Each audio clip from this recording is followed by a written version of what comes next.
গ্রামীণ ব্যাংকেও তার হচ্ছে না। ডক্টর ইউনূসের দরকার আরেকটি ব্যাংক।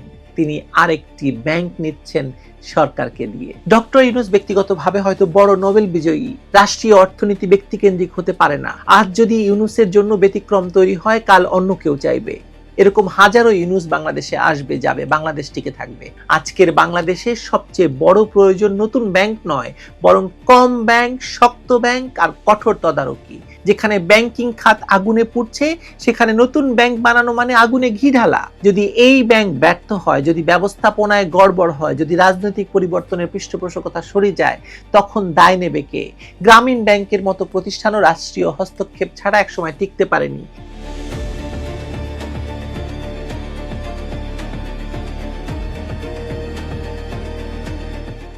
এখানে আবেগের জায়গা নেই, কৃতজ্ঞতারও জায়গা নেই।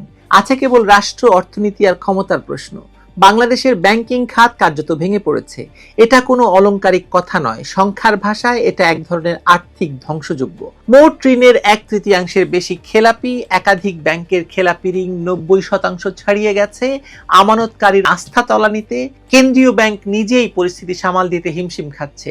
এমন এক মুহূর্তে রাষ্ট্রের প্রধান নীতিগত অগ্রাধিকার কি হওয়া উচিত, সেটা নিয়ে কোনো বিভ্রান্তি থাকার কথা নয়। প্রথম কাজ হওয়া উচিত বিদ্যমান ব্যাংকগুলোকে বাঁচানো, নিয়ন্ত্রণ শক্ত করা, দায়ীদের জবাবদিহিতার আওতায় আনা। কিন্তু বাস্তবে আমরা দেখছি উল্টো দৃশ্য। ক্ষমতা দখলের পর ডক্টর মোহাম্মদ ইউনূসের সবচেয়ে দৃশ্যমান আগ্রহ নতুন প্রতিষ্ঠান গড়া, নতুন ব্যাংক বানানো, নতুন আইনি ব্যতিক্রম তৈরি করা।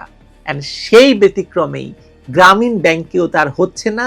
ডক্টর ইউনূসের দরকার আরেকটি ব্যাংক। তিনি আরেকটি ব্যাংক নিচ্ছেন সরকারকে দিয়ে।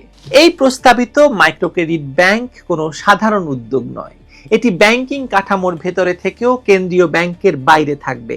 বাণিজ্যিক ব্যাংকের মতো প্রায় সব সেবা দেবে, কিন্তু বাংলাদেশ ব্যাংকের লাইসেন্স, তদারকি, শাস্তিমূলক ক্ষমতার আওতায় পড়বে না। চমৎকার! এটি এক ধরনের রাষ্ট্রীয় আশীর্বাদ প্রাপ্ত ব্যতিক্রম, যেখানে নিয়ম থাকবে নিজের মতো, জবাবদিহি থাকবে সীমিত, আর রাজনৈতিক ছাতা থাকবে পূর্ণাঙ্গ। প্রশ্ন হলো, ধসে পড়া ব্যাংকিং খাতে নতুন করে এমন একটি ব্যতিক্রম তৈরি করার নৈতিকতাটা কোথায় বলুন তো? ডক্টর ইউনূসের সামাজিক ব্যবসা ধারণা তাত্ত্বিকভাবে আকর্ষণীয় হতে পারে, কিন্তু রাষ্ট্র কোনো সেমিনার নয়, অর্থনীতি কোনো পরীক্ষাগার নয়। বিশেষ করে বাংলাদেশের মতো দেশে, যেখানে 18 কোটি মুখ হা হয়ে আছে খিদের রাজ্যে পৃথিবী গদ্যময় হতে পারে, কিন্তু বাস্তবে পূর্ণিমার চাঁদ ঝলসানো রুটি নয়, পাথর। বাস্তব বাংলাদেশে মাইক্রোক্রেডিট মানেই নিছক দারিদ্র্য বিমোচনের রোমান্টিক গল্প নয়। গ্রামীণ ব্যাংক সহ বহু ক্ষুদ্র ঋণ প্রতিষ্ঠান দীর্ঘদিন ধরে উচ্চ সুদ, কঠোর আদায় ব্যবস্থা, সামাজিক চাপ আর ঋণ চক্রের অভিযোগে অভিযুক্ত। কোথাও কোথাও মানুষ সেই ক্ষোভে শাখা পুড়িয়ে দিচ্ছে গ্রামীণ ব্যাংকের। এটাকে হালকা করে দেখার সুযোগ নেই।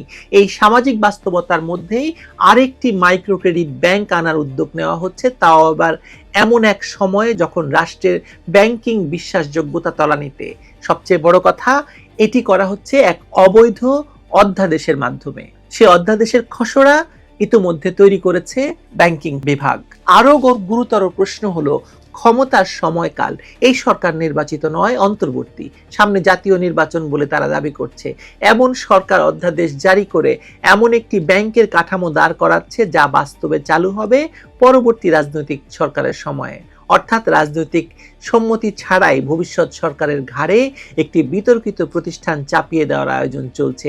এটা শুধু প্রশাসনিক বেপরোয়া আচরণ নয়, এটা রাষ্ট্র দখল করে, চর দখল করার মতো বাংলাদেশকে দখল করে একটা ভয়াবহ স্বৈরাচারী আচরণ, সংবিধানের লঙ্ঘন। যে কাজগুলো এই নতুন ব্যাংক করবে বলে বলা হচ্ছে, তার প্রায় সবই এখনকার মাইক্রোক্রেডিট প্রতিষ্ঠানগুলো করে। গ্রামীণ ব্যাংক করে ভেঞ্চার ফাইন্যান্স, কৃষি এবং ক্ষুদ্র শিল্পের সহায়তা, সঞ্চয় সংগ্রহ, এমনকি পরামর্শ সেবাও নতুন কিছু নয়। তাহলে প্রশ্ন আসে, নতুন ব্যাংক কেন? উত্তরটা আপনি অর্থনৈতিকভাবে পাবেন না, এর উত্তরটা খুব রাজনৈতিক। এটা একটি ব্র্যান্ডেড ব্যাংক, একটি ধারণা ভিত্তিক ক্ষমতার সম্প্রসারণ। গ্রামীণ ব্যাংকের মতো এটি হবে ইউনূস মডেলের আরেকটি আইনি অবতার। সবচেয়ে বিপজ্জনক দিক হলো নিয়ন্ত্রণ কাঠামো। বাংলাদেশ ব্যাংকের বাইরে কোনো ব্যাংক মানেই ভবিষ্যতের ঝুঁকি। দেশের ইতিহাস বলে, যেখানে নিয়ন্ত্রণ দুর্বল সেখানেই লুটপাট হয়। আজ যে খেলাপি ঋণের পাহাড়, তার পেছনে মূলত রাজনৈতিক পৃষ্ঠপোষকতা, নিয়ন্ত্রক সংস্থার দুর্বলতা আর বিশেষ সুবিধাভোগী গোষ্ঠীর দায় মুক্তি। এই ব্যবস্থায় নতুন করে এমন একটি ব্যাংক বানানো যাকে প্রচলিত ব্যাংক কোম্পানি আইন থেকেও ছাড় দেওয়ার প্রস্তাব আছে, সেটা দায়িত্ব জ্ঞানহীনতা ছাড়া, ফৌজদারি অপরাধ ছাড়া কিছু নয়। আরেকটি বিষয় ইচ্ছাকৃতভাবে এড়িয়ে যাওয়া হচ্ছে। ব্যাংক মানেই শেষ পর্যন্ত আমানত, দরিদ্র মানুষের সঞ্চয়। যদি এই ব্যাংক ব্যর্থ হয়, যদি ব্যবস্থাপনায় গড়বড় হয়, যদি রাজনৈতিক পরিবর্তনের পৃষ্ঠপোষকতা সরে যায়, তখন দায় নেবে কে? গ্রামীণ ব্যাংকের মতো প্রতিষ্ঠানও রাষ্ট্রীয় হস্তক্ষেপ ছাড়া একসময় টিকতে পারেনি। ইতিহাস এত দ্রুত ভুলে যাওয়ার সুযোগ নেই। আর এই সরকার ক্ষমতায় এসে, ইউনূস সরকার ক্ষমতায় এসে গ্রামীণ ব্যাংকের মালিকানা থেকে সরকারকে দূরে সরিয়ে দেওয়া হচ্ছে। আবার সরকারকে দিয়ে আরেকটি ব্যাংক, মাইক্রো ক্রেডিট নামে। ডক্টর ইউনূস কি হাতির পাঁচ পা দেখেছেন? ডক্টর ইউনূস ব্যক্তিগতভাবে হয়তো বড় নোবেল বিজয়ী, রাষ্ট্রীয় অর্থনীতি ব্যক্তিকেন্দ্রিক হতে পারে না, হওয়া সম্ভব নয়। এখানে ব্যক্তিক নয়, কাঠামো গুরুত্বপূর্ণ। আজ যদি ইউনূসের জন্য ব্যতিক্রম তৈরি হয়, কাল অন্য কেউ চাইবে। এরকম হাজারো ইউনূস বাংলাদেশে আসবে, যাবে, বাংলাদেশ টিকে থাকবে। এভাবেই রাষ্ট্র ধীরে ধীরে নিয়মহীনতার দিকে চলে যায়। আজকের বাংলাদেশের সবচেয়ে বড় প্রয়োজন নতুন ব্যাংক নয়, বরং কম ব্যাংক, শক্ত ব্যাংক আর কঠোর তদারকি। সব মিলিয়ে এই উদ্যোগ আসলে একটি ভুল অগ্রাধিকার। যেখানে ব্যাংকিং খাত আগুনে পুড়ছে, সেখানে নতুন ব্যাংক বানানো মানে আগুনে ঘি ঢালা। যেখানে জনগণের আস্থা ভেঙে পড়ছে, সেখানে নিয়ন্ত্রণহীন ব্যতিক্রম তৈরি করা মানে ভবিষ্যতের আরেকটি সংকটের বীজ বপন। প্রশ্নটা খুব সরল।